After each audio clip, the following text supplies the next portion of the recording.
আমি যদি গুরুরই হইয়া যাই, আমার আপাতক মস্তক সব কিছুই যদি গুরুর হয়, তাহলে আবার গুরুর দক্ষিণা লাগবে কেন? ও মন গুরুর কাছেই আছে শক্তি, কলসি নিয়ে করো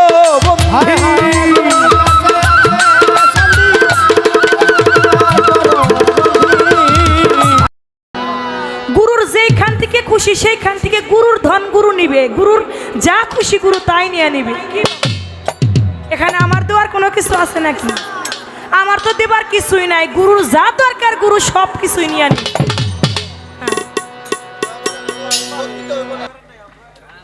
বিলে কি আর ইলিশ থাকে, কিলাইলে কি আর কাঁঠাল পাকে। তো আমাকে দশাটা আজকে এইরকম হইছে। দোহান দিছি কালা সজের, চাইতেছেন জিলাভার রস। তো যা করলেন এই ছিল তোর মনে।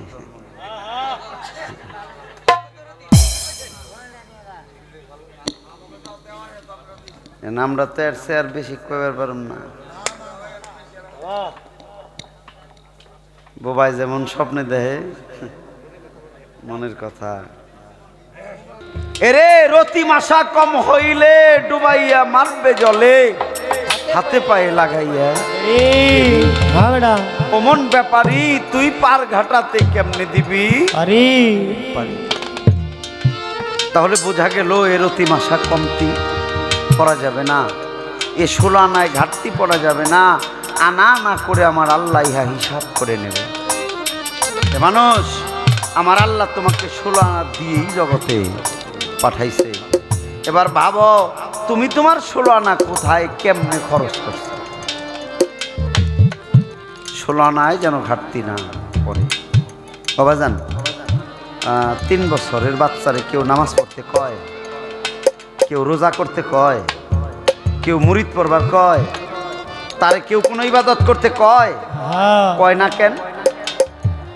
এই শিশু থেকে 3-4-5 বছর বয়স পর্যন্ত যতদিন থাকে ততদিন সে থাকে নিষ্পাপ একটা ফুলের মতো।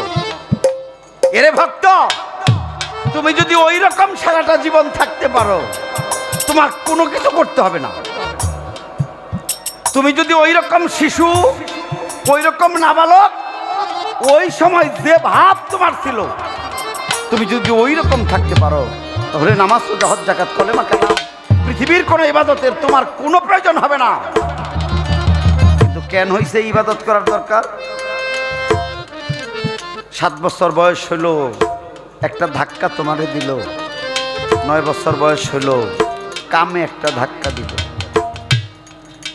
আর এই কামের ধাক্কায় কোনো না কোনো সময়, কোনো না কোনো দিন তোমার একটা ভুল হয়ে গেছে। আর এই ভুলের জন্যে তোমার ইবাদত করতে হয়, মাওলার কাছে প্রার্থনা করতে হয়, গুরু ধরতে হয়, নামাজ, রোজা, হজ, যাকাত, কলেমা, কালাম তোমার করতে হয়। আমি যেন আর ভুল পথে না যাই। নিজামুদ্দিন আউলিয়া, যারে মানুষ নিজাম খুনি কয়, ঘুম থেকে ওইটা সকালবেলা বলতো, মা ও মা, আমি আজ রাতে 101টা খুন করেছি। মা বলতো, ছেলেটা কি পাগল হয়ে গেল? ও বাবা, মানুষ কয় নিজামুদ্দিন 101টা খুন করছে। না রে, তৎকালীন সময়ে সমাজে এত লোকই ছিল না। আর একজন মানুষ কোন দিন 101 জন মানুষ মারতে পারে না। রে, নিজামুদ্দিন আউলিয়া যা বলছে সাধারণ মানুষ তা বুঝে নাই। নিজামুদ্দিন আউলিয়া বলেছে, আজকে রাতে আমি যা করলাম, আজ রাতে আমার যা হলো, আমার হইতে যা বিদায় নিল, তা অন্তত 101টা সন্তান হইতো। আমি 101টা খুন করেছি। রাস্তায় গিয়ে দাঁড়িয়েছিল একজন সূক্ষ্ম মানুষের দেখা, নাম তার শেখ ফরিদ। নিজামুদ্দিন বলেছিল, বাবা আমার একটা রাস্তা দিয়ে যাও না, আমি আর যেন খুনি না হই, আমি যেন দায়মালের আসামি না হই। শেখ ফরিদ বলেছিল, পারবি তো? বলে হ্যাঁ। ডেকে ডেকে বলেছিল, এই জংলায় থাকবি, এই মরা গাছের নিচে 12টা বৎসর বসে থাক, সাবধান, এই নাম জপনা করবি, ঘুম পারিস না। নিজামুদ্দিন গাছের নিচে বসে যায়, শেখ ফরিদ চলে যায়। ডাক দিয়ে বলেছিল, আমি কি কোনোদিন মুক্ত হব না? শেখ ফরিদ পিছন দিকে ঘুরে বলেছিল পাবে যেদিন ওই মরা গাছে ফল পড়বে। 1 যুগ 12 বছর নিজামুদ্দিন ঘুমায় না, গাছের নিচে বসে বসে দয়াল নাম জপনা করে।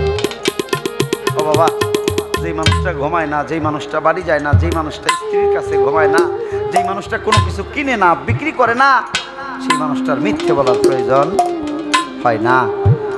আমার নিজামুদ্দিন 12 বছর পরে দেখে মৃত গাছ তাজা হয়েছে, এ গাছে ফুল ধরেছে।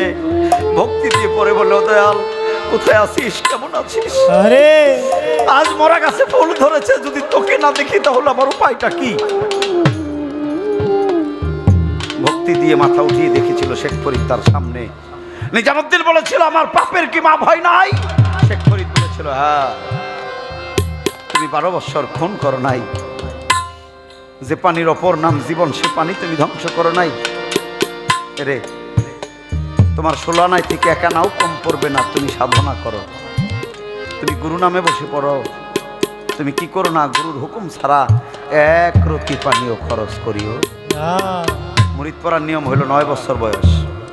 7 থেকে 9 বছরের মধ্যে ছেলে এবং মেয়ে উভয়কেই মুরিদ হইতে হবে, গুরু বাক্য নিয়ে চলতে হবে, গুরুর হুকুমে তুমি খরচ করবে, না হলে খরচ করবে না।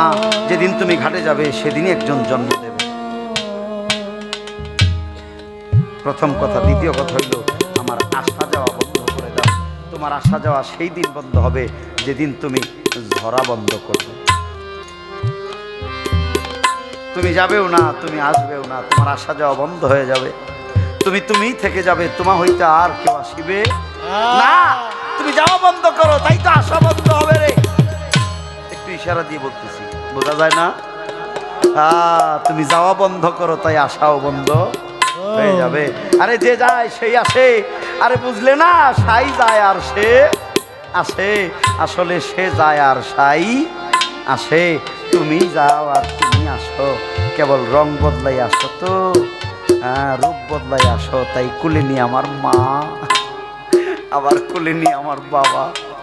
আরে তুমি যে কাকে কি বলো তা কি তুমি জানো?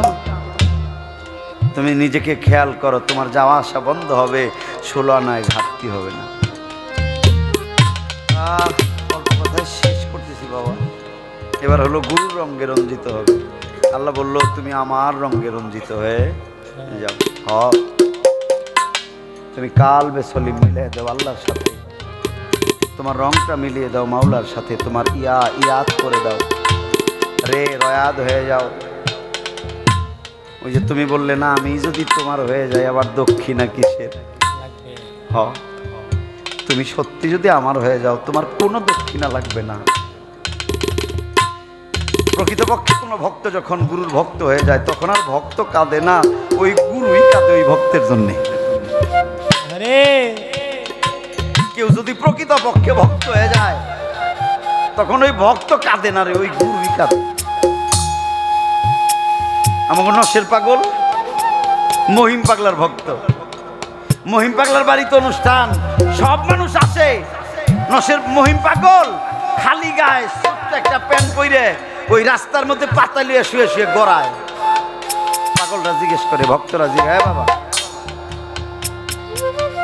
এমনি করে ধুলার মধ্যে তুমি গড়াও কেন? ডেকে ডেকে বলে, আমার বাড়িতে আজকে যারা আসে সবাই গুরুজন, কে বলো আমি ভক্ত রে, তাই সকলের চরণ ধুলি গায়ে মাখাই, যদি প্রাণটা জোড়া। আরে মহিম পাগলার ভক্ত হলো নশের পাগল, নশের পাগলের ভক্ত হলো খরু পাগল, খরু পাগলের ভক্ত হলো তারা পাগল। এরা জন্মসূত্রে নিরামিষ, কারো কোনো সন্তান নাই, কারো কোনো স্ত্রী নাই, কারো কোনো বাড়িঘর নাই। নশের পাগল ভিক্ষা করে 16 পাখি জমিন রেখেছিল। মহিম একদিন জিজ্ঞেস করেছিল, তুই না ফকির হবি, এত জমি তুই কেন রাখলি? বাড়ি থেকে কাগজ বের করে নিয়ে নশের পাগল মহিম পাগলার চরণে ছেড়ে দিয়ে বলেছিল, নামগুলি পড়ে দেখো না। মহিম পাগল পড়ে দেখে সব জমি তার নামে রাখছে, সব দলিল মহিম পাগলার নামে হয়েছে। মহিম পাগলা কেঁদে দিয়ে বলেছিল, নশের রে, এ তুই কি করলি? নশের বলছিল, কেন তুমি না মুরিদ পরানোর সময় বলছিলা তুই আমার, যে মুরিদ পরে তার তার হয়ে যায়, তাহলে আমি যদি তোমার হই তাহলে জমির দলিল আমার নামে হবে কেন? দলিল তো তোমার নামেই হবে। ভক্তেরা জিজ্ঞেস করছিল, বাবা আজকে তোমার বাড়ি উরস, তুমি খালি গায়ে ধুলার মধ্যে গড়াও, কত মানুষ কাটাকাটি করে, আমরা লজ্জা পাই। তুমি ওঠো বাবা, রাত 10টা 11টা বাজে, আর কেউ আসার বাকি নাই।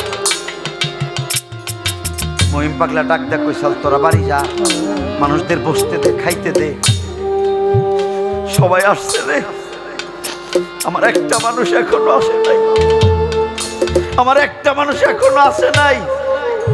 সে রাস্তায় আছে। হ্যাঁ, কিছুক্ষণ পরেই বাড়ির ছোট রাস্তা তো, মহিম পাগলা পাতালে শুয়ে আছে, রাস্তা দিয়ে নশের পাগলা হাঁটতে হাঁটতে যায়। মির্জাপুর মহেরাতে যান, যিনি ঘুমিয়ে আছে, নশের পাগল রাস্তা দিয়ে যায়, দূর থেকে তাকিয়ে দেখে তার গুরু মহিম পাগলা রাস্তায়। দূরে থেকে ডাকতে বলছিল, রে মহিম, আজকে রাতেও কি তোর খেলা শেষ হবে না? এ বাবা, তুই তো আমাকে জিন্দা কবর দিয়েছিলি, আমি 7 দিন কবরে ছিলাম, আজকেও পরীক্ষা নিতে হবে। মহিম ডেকে ডেকে বলেছিল, নশের রে তাড়াতাড়ি আয়, সব মানুষ বাড়িতে গেছে, ওরা খাইতে দিছে, আমারে ডাকতেছে, তুই তাড়াতাড়ি আয়। নশের বলছে, আমি কেমনে যাব? আমি এখান থেকে গেলে আমার পায়ের ধুলির ভিতরে তুমি গড়াবে, আমি পাপিষ্ট হব না? মহিম গুরুর কাছেই আছে সন্ধি, পালসিনি এক পর্যাবন্তি, দিয়া শুন কি মিষ্টি বুলবুলে তোরা, দিয়া শুন কি মিষ্টি বুলবুলে অতি নীরবে, দমের পাখি ধরগা দমের কলে তোরা, দমের পাখি ধরা দমে কলে অতি নীরবে, দমের পাখি ধর দমের কলে। হায় হায় দমের পাখি ধরা দমের কলে অতি নীরবে, দমের পাখি ধরা দমের কলে, হায় দমের পাখি ধরা দমের কলে অতি নীরবে, দমের পাখি ধরা দমের কলে। মাওলা করিয়া পরিপাটি ও তোর মাটি দিয়া বানাইছে ঘটি, দেখল ময়না পাখি ভৈরাছে কৌশলে,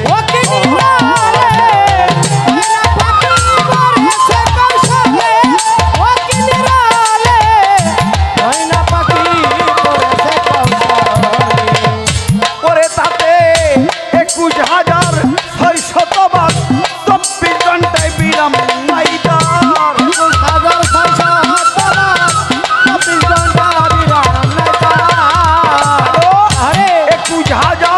21,600 বার 24 ঘন্টায় বিরাম নাই তার, সোমার নাই তার ভিতর বাহির তলের পাখি, সোমার নাই তার ভিতর বাহির তলে অতি নীরবে, দমের পাখি ধরগা দমের কলে আগে। হায় হায় দমের পাখি ধরা দমের কলে অতি নীরবে, দমের পাখি ধরা দমের কলে, দমের পাখি ধরা দমের কলে অতি নীরবে, দমের পাখি ধরা দমের কলে। ভক্ত আগে বন্ধ করো নয় জানেলা,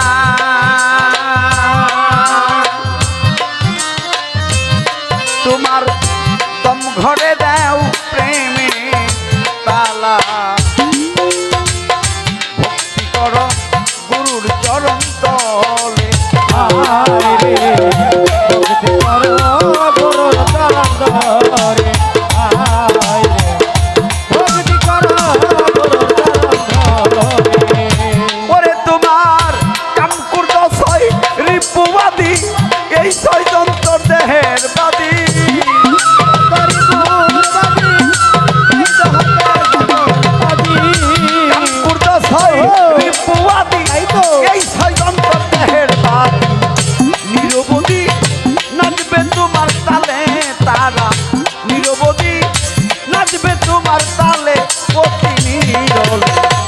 দমের পাখি দরগা দমের কলে হায় আগে হায় দমের পাখি তোর গাদমের কোলে ওকে লালে দমের পাখি তোর গাদমের কোলে দমের পাখি তোর গাদমের কোলে ওকে লালে দমের পাখি তোর গাদমের কোলে বাহ বাহ বাহ।